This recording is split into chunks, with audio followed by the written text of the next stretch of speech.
Okay, well, here I am. Once again, still bored. I'm going to just do burritos real quick, real simple. A couple pointers.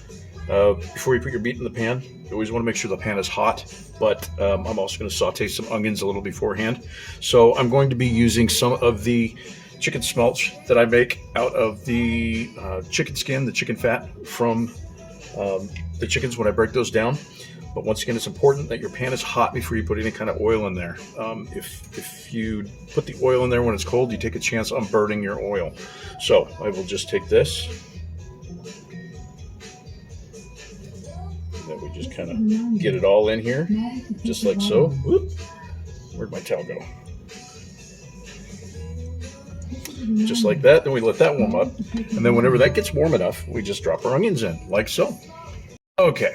So I've let my chicken smokes warm up. Now we're just going to drop our onions in there.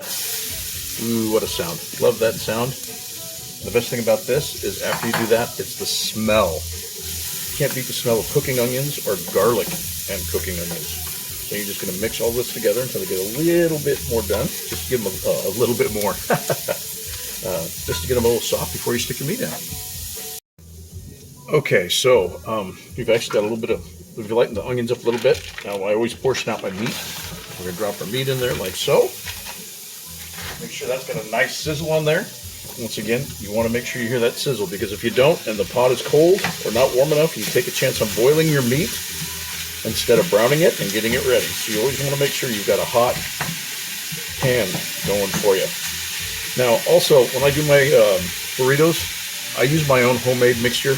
I just threw a bunch of stuff together, cayenne pepper and cumin and a bunch of other things in there. It makes for a pretty tasty little treat. Besides, it's cheaper to make it on your own if you've got the herbs than go spend $3 for a package of pre-made taco seasoning or burrito seasoning. And there we go. Okay, so now I have drained the grease from the browned meat. Then I put in 1.5 cups of water, and I put in 1/2 cup of my homemade taco seasoning.